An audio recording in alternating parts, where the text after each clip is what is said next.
Vou resolver aqui um trabalho de algoritmos e estruturas de dados sobre uma lista estática ordenada. Foi pedido para projetar e implementar uma lista que estará sempre ordenada em memória estática de clientes. Nós teremos clientes com chave e nome, a lista possui algumas operações que ela precisa fazer e vamos dar uma olhada no nosso código aqui. Primeiro nós vamos executar. É, bom,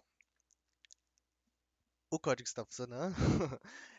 Vamos ver aqui o que está acontecendo. Primeiro, aqui na minha função main, eu na linha 10 eu declarei uma lista estática e na, na linha 11 eu declarei outra lista estática, ambas de clientes. Criei alguns clientes aqui, inseri alguns valores na primeira lista. É, a- é, Toda vez que eu inseri, eu imprimi também. Então aqui eu inseri o 2, foi impresso. Inseri o 5, foi impresso. Inseri o 9, foi impresso. Inseri o 7, foi inserido no 9, claro, porque a lista é ordenada. E inseri o 6 nesta posição e foi impresso. Após isso, a lista ela também realiza uma função de procurar valores. Então, procurando os valores na lista, aqui, se eu pesquisar pela chave 2, ela imprime a chave e o cliente. Pela chave 9, mesma coisa, 5 também, porque elas existem na lista. Mas se eu tentar imprimir valores que não existem na lista, ela vai imprimir este valor padrão aqui, que é gerado no construtor. Após isso, inseri alguns valores aqui na segunda lista, imprimi ela apenas uma vez, após inserir todos os valores. E também é possível fazer a junção de ambas as listas. Então, eu chamei realizei a junção da segunda lista dentro da primeira. Então, coloquei todos os nodos da segunda lista na primeira lista e imprimi a primeira lista. E também realizei de novo a função de imprimir a segunda lista para mostrar que não foram destruídos nenhum dos nodos. E o código é esse, o main está bem autoexplicativo. É, Nós podemos ver agora os, os outros, o que compõe o projeto mesmo, o código. Eu criei um arquivo header para compor a classe de clientes. Ela possui uma definição para incluir a string, usando o namespace std. Tudo público, não usei muitos conceitos de orientação a objetos. Privado, fiz tudo em público, então ele possui um inteiro sem sinal de chave e um string de nome. Aqui é o construtor, recebe uma chave, caso seja dado esses valores, esses parâmetros, e recebe o nome também. Aqui é o construtor caso não sejam passados nenhum parâmetro. Aqui um destrutor vazio e uma função simples para imprimir os clientes. A maioria do código do projeto está incluso neste arquivo, a lista ordenada estática.h. Nós incluímos o cliente.h para ser possível criar uma lista de clientes. Definimos o número máximo de clientes como 20 e aqui podemos já começar com a classe da lista ordenada estática. Novamente tudo público.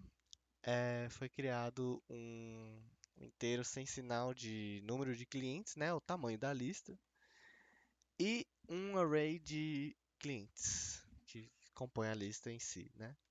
Aqui o construtor, caso não seja passado nenhum valor para a lista, ela inicia o número de clientes como zero, ou seja, a lista está vazia. Aqui é uma função simples para imprimir, usando cout. Ela percorre toda a lista e imprimo sequencialmente.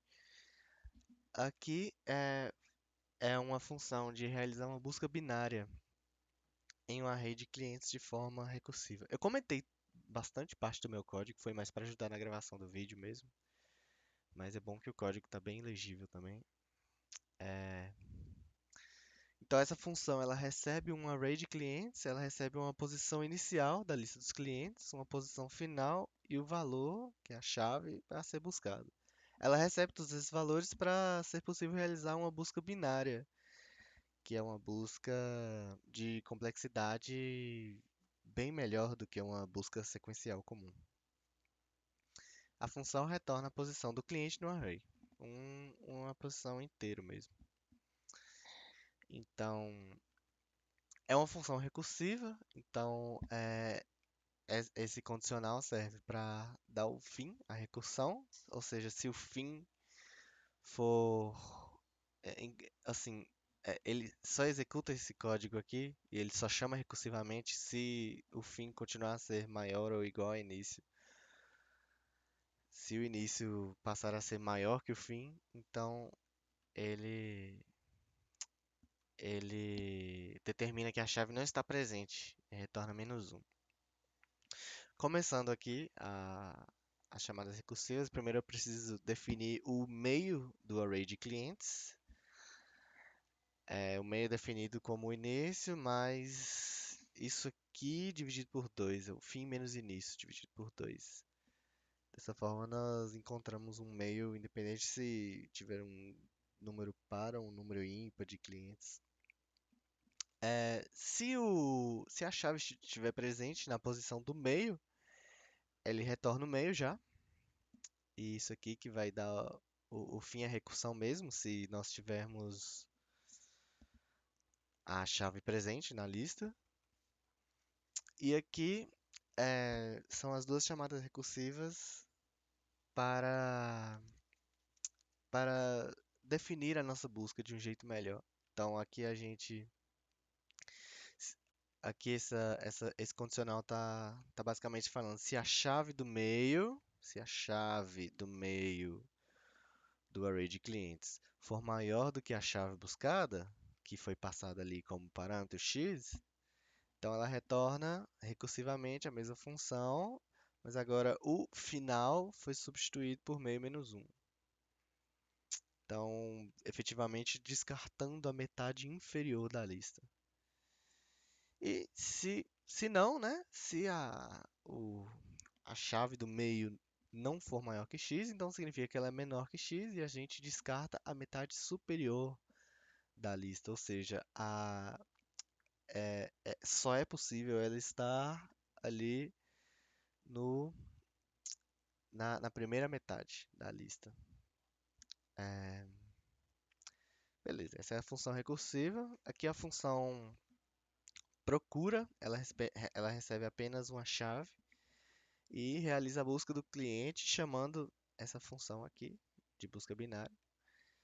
Então a gente define a posição chamando a busca binária, chamando a função de busca binária. A gente passa o array de clientes, o início como zero, o fim é o número de clientes menos um e a chave. Se a posição for -1, aqui ó, significa que a chave não está presente, como definido na linha 45.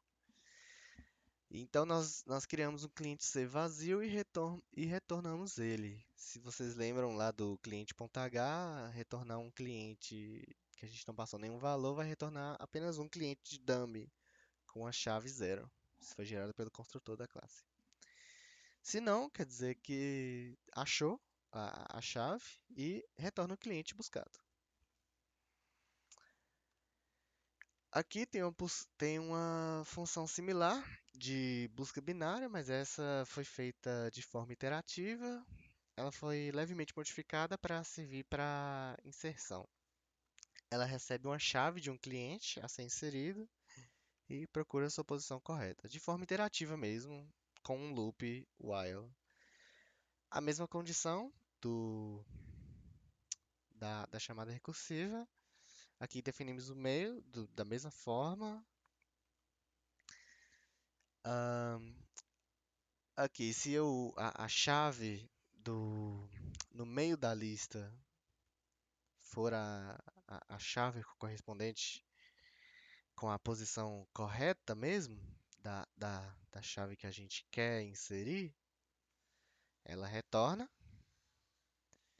e se não, ela descarta a metade inferior da lista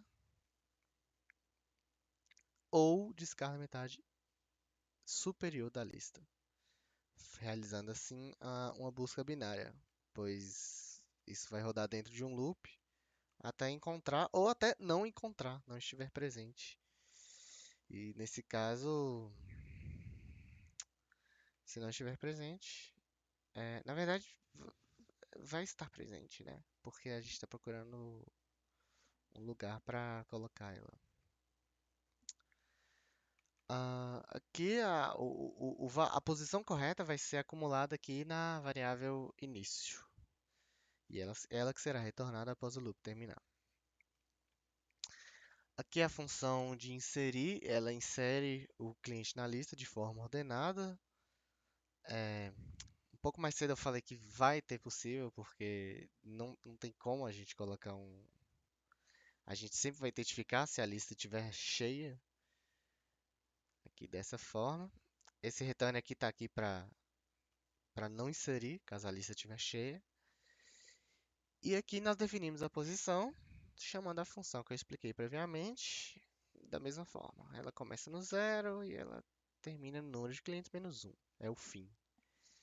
Passamos a chave. É, Então, nós já temos a posição aqui e iniciamos um loop for, começando no final e andando para trás, né, até chegar à posição. Isso porque nós queremos inserir o, nós queremos inserir em uma posição. Então, todos os clientes que estiverem nessa posição e na frente, eles têm que ser passados um pouco para frente para criar espaço. Então, aqui o for ele percorre a lista a partir do último cliente até chegar na posição definida para inserção. Aqui, que ele está efetivamente passando os clientes a partir da posição a ser inserida para frente, criando espaço para inserção. Aqui insere o cliente na posição correta, né? O cliente, na posição que a gente definiu mais cedo, recebe o cliente C1, que é o cliente que a gente passou como parâmetro aqui. E nós incrementamos o número de clientes por 1, pois nós acabamos de inserir um cliente. E aqui, a última função é uma função que ela junta duas listas, então ela adiciona todos os nodos da segunda lista, que nós passamos como parâmetro, para a lista original, que a gente vai estar usando, de forma ordenada. Então a gente usa a função de inserir já ordenado e a gente vai ter o resultado final todo ordenado. Aqui uma função simples, é uma função for, apenas para percorrer a lista de forma iterativa. E é isso. A lista ordenada estática é basicamente esse. Aqui o main tá bem autoexplicativo. Expliquei ele mais cedo também. Tem todos os clientes, as funções estão todas funcionando. E é isso.